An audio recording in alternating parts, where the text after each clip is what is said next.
yaxshimi sizlar bugun oddiy ham yeyishlik narsalar to'g'ri go'shti ko'ktatni pishiramiz. Materiallar: to'g'ri go'shtni qiyma qilib to'g'raymiz.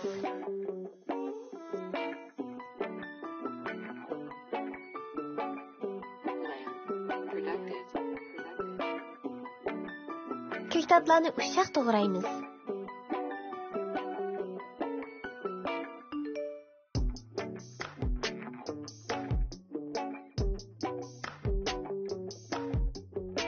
Aralashtirib 10 minut qizitamiz.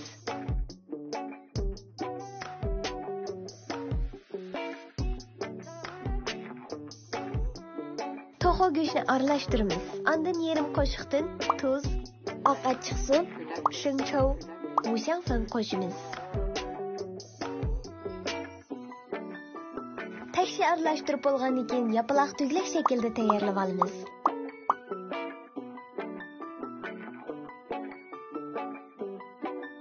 Qozonga may qo'yib, kichik o'tda pishirishga boshlasak bo'ladi.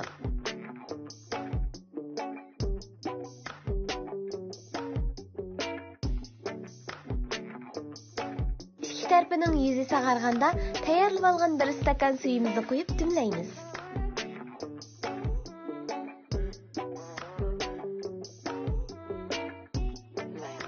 Suvi qaynab tugagandan keyin qozondan olsak bo'ladi.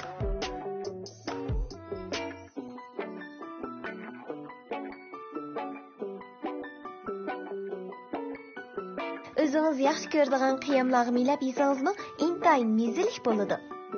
Qani undaq bo'lsa, programmamizning taklifli mehmonlari yetib baqsin.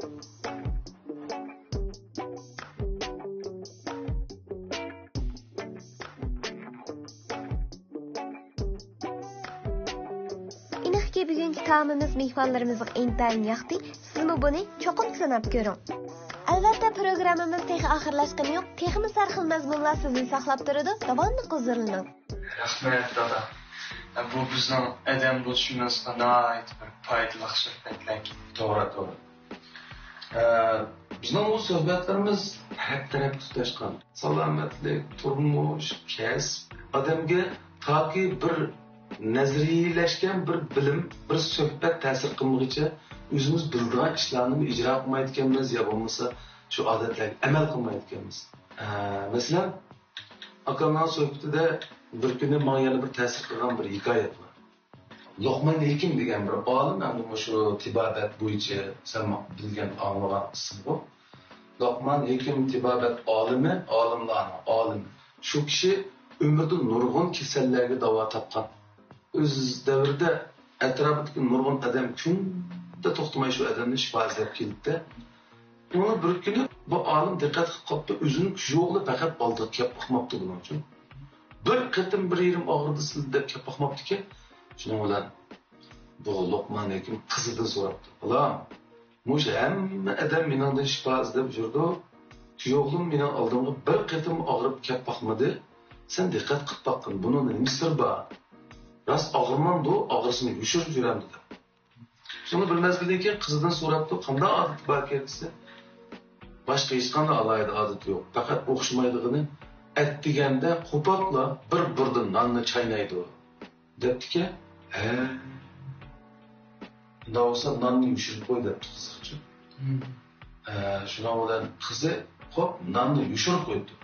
Yana bir mezgildan keyin qizidan so'rabdi, "Qanday bo'ldi?" desa, "Nonni yushirib qo'ydim, lekin u odatini to'xtatmay undan bir kapam og'zini selitib chiqib qoldi ishiga" debdi. "Unni yushirib qo'y qizim" debdi. Shundan bilan yani bir kuni qizidan so'rab, "Qanday bo'ldi?" desa, "U odatini to'xtatmadi. U ishiga chiqdi verdi. Aqsidan chiqsam yo'ldan bir kapam to'pini elib og'zini selib chaynab ketib bordi" dedi.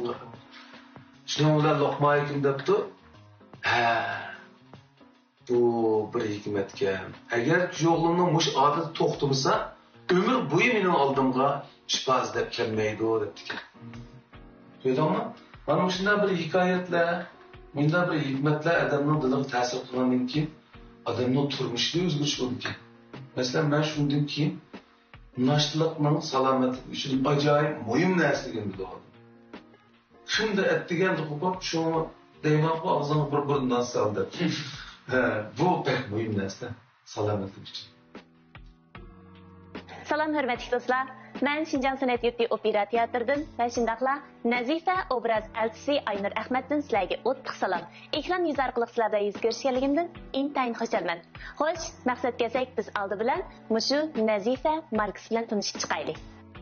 Uzun tarix taraqqiyot jarayonida davlatimiz sapal buyumlar yasalishning nafsligi, naqshlarning ko'rkam go'zalligi, haqroq so'zlikligi bilan dunyoga mashhur bo'lib kelgan. Sapalchilik madaniyati bugungi kundami o'zining o'tqashdek jilosini namoyon qilib kelmoqda. Diyorimizdan chiqqan tirishchan yosh Muhammad Yusuf davlatimiz sapalchilik madaniyatiga cho'nqur ishtiyoq bog'lab va to'xtovsiz izlanish orqali 2015-yili Nazifa Marksik shirkatini ro'yobga chiqardi. Bu shirkat hozir diyorimiz sapalchilik sohasida boshlamchi korxonalarning biri bo'lib qoldi. O'ziga xoslikqa ega bo'lgan oshxona buyumlari va chiroyli gul nusxalari naqshlangan sapal qochquchi buyumlarini bozorga selib, keng xalq ommasining yoqtirishiga muyassar bo'ldi.